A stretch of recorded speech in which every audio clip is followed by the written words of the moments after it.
أعوذ بالله من الشيطان الرجيم. بسم الله الرحمن الرحيم. طه ما أنزلنا عليك القرآن لتشقى إلا تذكرة لمن يخشى تنزيلا ممن خلق الأرض والسماوات العلى الرحمن على العرش استوى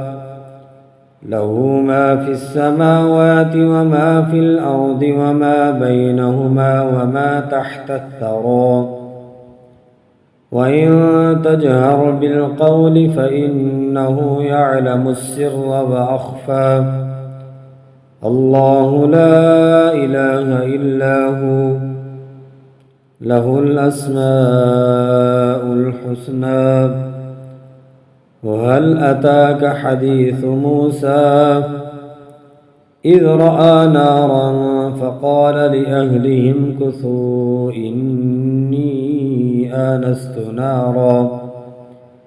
إني آنست نارا لعلي آتيكم منها بقبس أو أجد على النار هدى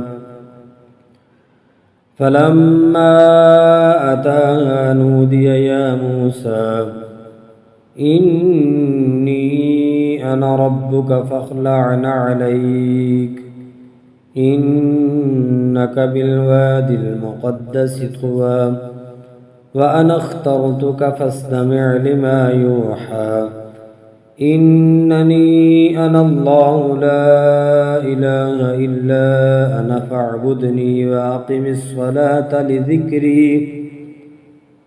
إن الساعة آتية أكاد أخفيها لتجزى كل نفس بما تسعى فلا يصدنك عنها من لا يؤمن بها واتبع هواه فترضى وما تلك بيمينك يا موسى قال هي عصاي أتوكأ عليها وأحش بها على غنمي ولي فيها مآرب أخرى قال ألقها يا موسى فألقاها فإذا هي حية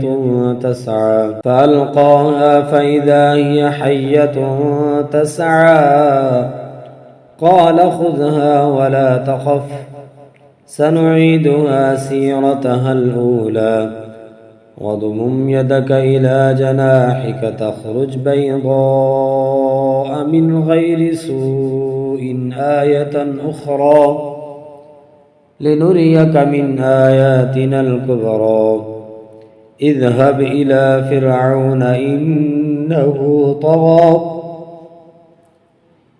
اذهب إلى فرعون إنه طغى قال رب اشرح لي صدري ويسر لي أمري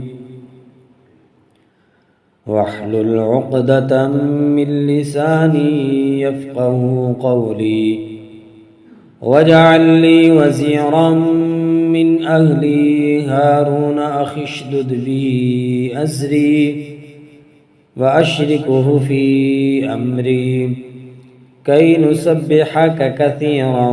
ونذكرك كثيرا إنك كنت بنا بصيرا قال قد أوتيت سؤلك يا موسى ولقد مننا عليك مرة أخرى إذ أوحينا إلى أمك ما يوحى أن اقذفيه في التابوت فاقذفيه في اليم فليلقه اليم بالساحل يأخذه عدو لي وعدو له وألقيت عليك محبة مني ولتصنع على عيني إذ تمشي أختك فتقول هل أدلكم على من يكفله فرجعناك إلى أمك كي تقر عينها ولا تحزن وقتلت نفسا فنجيناك من الغم وفتناك فتونا فلبثت سنين في أهل مدين ثم جئت على قدر يا موسى واصطنعتك لنفسي اذهب أنت وأخوك بآياتي ولا تنيا في ذكري اذهبا إلى فرعون إنه طغى فقولا له قولا لينا لعله يتذكر أو يخشى قالا ربنا إننا نخاف أن يفرط علينا أو أن يطغى قال لا تخافا إنني معكما أسمع وأرى فأتياه فقولا إنا رسولا ربك فأرسل معنا بني إسرائيل ولا تعذبهم قد جئناك بآية من ربك والسلام على من اتبع الهدى إنا قد أوحي إلينا أن العذاب على من كذب وتولى قال فمن ربكما يا موسى قال ربنا الذي أعطى كل شيء خلقه ثم هدى قال فما بال القرون الأولى قال علمها عند ربي في كتاب لا يضل ربي ولا ينسى الذي جعل لكم الأرض مهدا وسلك لكم فيها سبلا وأنزل من السماء ماء فأخرجنا به أزواجا من نبات شتى كلوا ورعوا أنعامكم إن في ذلك لآيات لأولي النهى منها خلقناكم وفيها نعيدكم ومنها نخرجكم تارة أخرى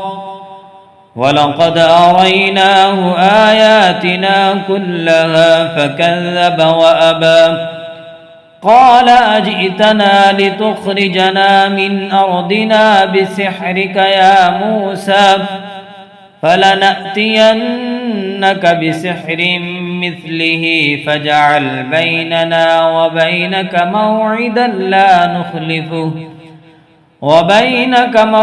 لا نخلفه نحن ولا أنت مكانا سوى قال موعدكم يوم الزينة وأن يحشر الناس ضحى فتولى فرعون فجمع كيده ثم أتى قال لهم موسى ويلكم لا تفتروا على الله كذبا فيسحتكم بعذاب وقد خاب من افترى فتنازعوا أمرهم بينهم وأسروا النجوى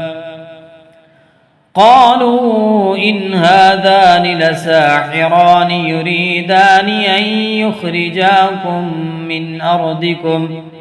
أن يخرجاكم من أرضكم بسحرهما ويذهبا بطريقتكم المثلى فأجمعوا كيدكم ثم أتوا صفا وقد أفلح اليوم من استعلى قالوا يا موسى إما أن تلقي وإما أن نكون أول من ألقى قال بل ألقوا فإذا حبالهم وعصيهم يخيل إليه من سحرهم أنها تسعى فأوجس في نفسه خيفة موسى قلنا لا تخف إنك أنت الأعلى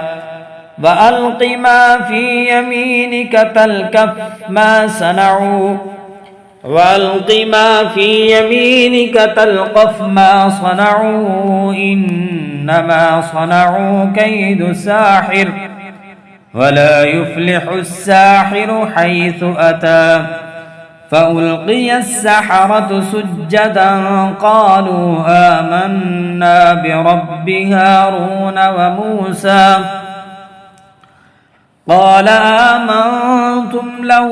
قبل أن آذن لكم إنه لكبيركم الذي علمكم السحر فلأقطعن أيديكم وأرجلكم من خلاف ولأصلبنكم في جذوع النخل ولتعلمن أينا أشد عذابا وأبقى قالوا لن نؤثرك على ما جاءنا من البينات والذي فطرنا فاقض ما أنت قاض إنما تقضي هذه الحياة الدنيا إنا آمنا بربنا ليغفر لنا خطايانا وما أكرهتنا عليه من السحر والله خير وأبقى إنه من يأت ربه مجرما فإن له جهنم لا يموت فيها ولا يحيا ومن يأته مؤمنا قد عمل الصالحات فأولئك لهم الدرجات العلى جنات عدن تجري من تحتها الأنهار خالدين فيها وذلك جزاء من تزكى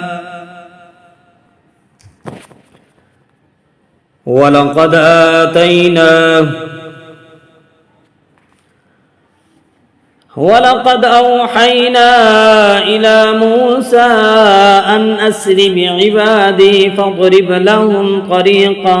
في البحر يبسا لا تخاف دركا ولا تخشى فأتبعهم فرعون بجنوده فغشيهم من اليم ما غشيهم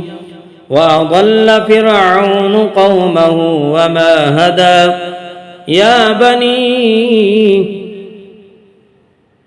يا بني إسرائيل قد أنجيناكم من عدوكم وواعدناكم جانب الطور الأيمن ونزلنا عليكم المن والسلوى كلوا من طيبات ما رزقناكم ولا تطغوا فيه فيحل عليكم غضبي ومن يحلل عليه غضبي فقد هوى وإني لغفار لمن تاب وآمن وعمل صالحا ثم اهتدى وما أعجلك عن قومك يا موسى قال هم أولئك على أثري وعجلت إليك رب لترضى قال فإنا قد فتنا قومك من بعدك وأضلهم السامرج فرجع موسى إلى قومه غضبان أسفا قال يا قوم ألم يعدكم ربكم وعدا حسنا أفطال عليكم العهد أم أردتم أن يحل عليكم غضب من ربكم فأخلفتم موعدي قالوا ما أخلفنا موعدك بملكنا ولكننا حملنا أوزارا من زينة القوم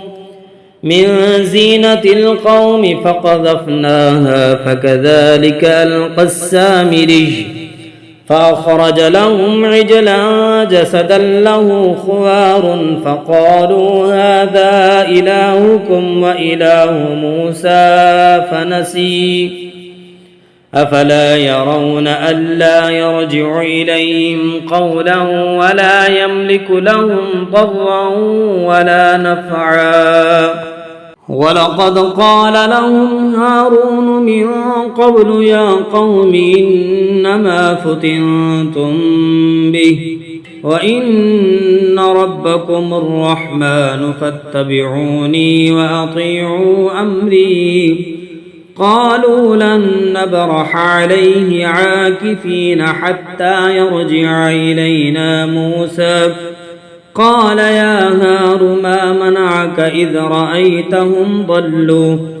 ألا تتبعني فعصيت أمري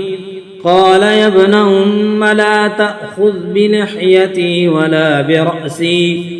إني خشيت أن تقول فرقت بين بني إسرائيل ولم ترقب قولي قال فما خطبك يا سامري قال بصرت بما لم يبصروا به فقبضت قبضة من أثر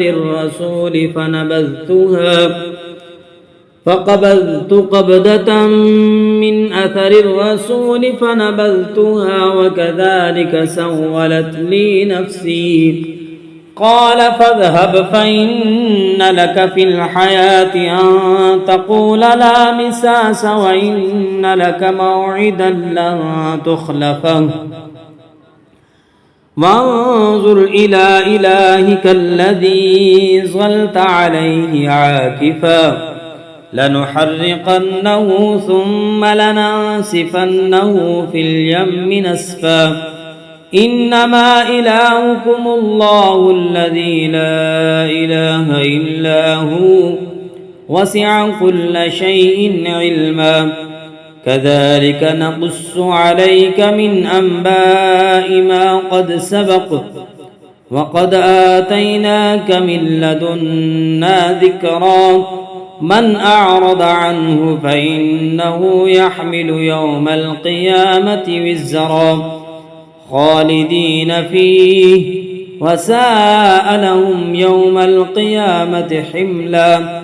يوم ينفخ في الصور ونحشر المجرمين يومئذ زرقا يتخافتون بينهم إن لبثتم إلا عشرا نحن أعلم بما يقولون إذ يقول أمثلهم طريقة إن لبثتم إلا يوما ويسألونك عن الجبال فقل ينسفها ربي نسفا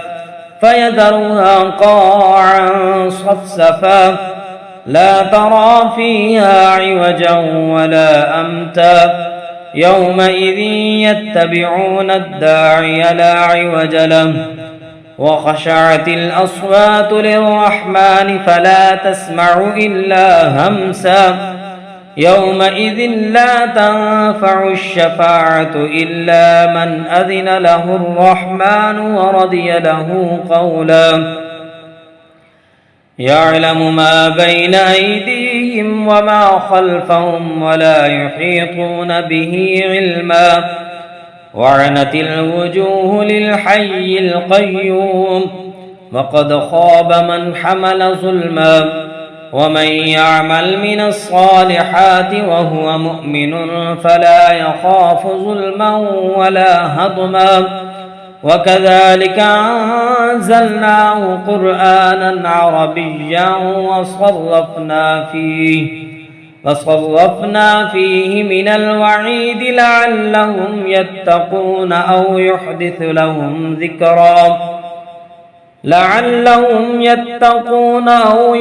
لهم ذكرا فتعالى الله الملك الحق ولا تعجل بالقرآن من قبل أن يقضى إليك وحيه وقل رب زدني علما ولقد عهدنا إلى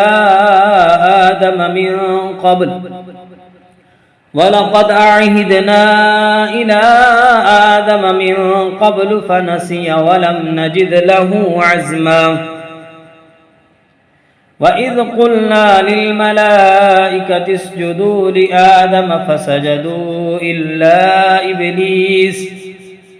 أبى فقلنا يا آدم إن هذا عدو لك ولزوجك فلا يخرجنكما من الجنة فتشقى إن لك ألا تجوع فيها ولا تعرى وأنك لا تظمأ فيها ولا تضحى فوسوس إليه الشيطان قال يا آدم هل أدلك على شجرة الخلد وملك لا يبلى فأكلا منها فبدت لهما سوآتهما وطفقا يخصفان عليهما من ورق الجنة وعصى آدم ربه فغوى ثم اجتباه ربه فتاب عليه وهدى قال اهبطا منها جميعا بعضكم لبعض عدو فإما يأتينكم مني هدى فمن اتبع هداي فلا يضل ولا يشقى ومن أعرض عن ذكري فإن له معيشة ضنكا ونحشره يوم القيامة أعمى قال رب لم حشرتني أعمى وقد كنت بصيرا قال كذلك أتتك آياتنا فنسيتها وكذلك اليوم تنسى وكذلك نجزي من أسرف ولم يؤمن بآيات ربه ولعذاب الآخرة أشد وأبقى أفلم يهد لهم كم أهلكنا قبلهم من القرون يمشون في مساكنهم إن في ذلك لآيات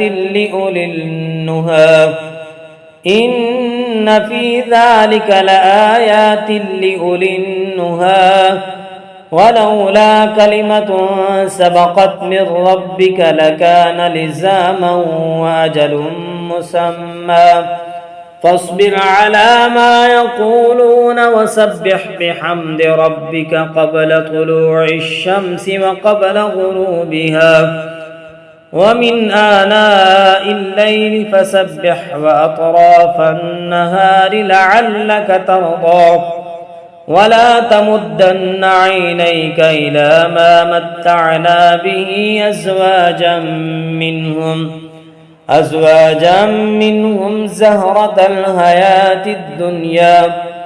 زهرة الحياة الدنيا لنفتنهم فيه ورزق ربك خير وأبقى وأمر أهلك بالصلاة واصطبر عليها لا نسألك رزقا نحن نرزقك والعاقبة للتقوى وقالوا لولا يأتينا بآية من ربه أولم تأتهم بينة ما في الصحف الأولى ولو أنا أهلكناهم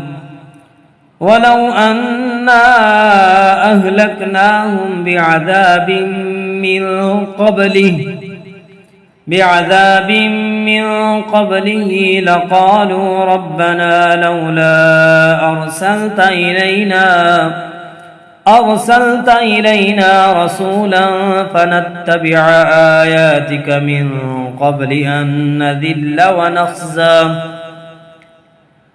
قل كل متربص فستعلمون من أصحاب الصراط السوي ومن اهتدى.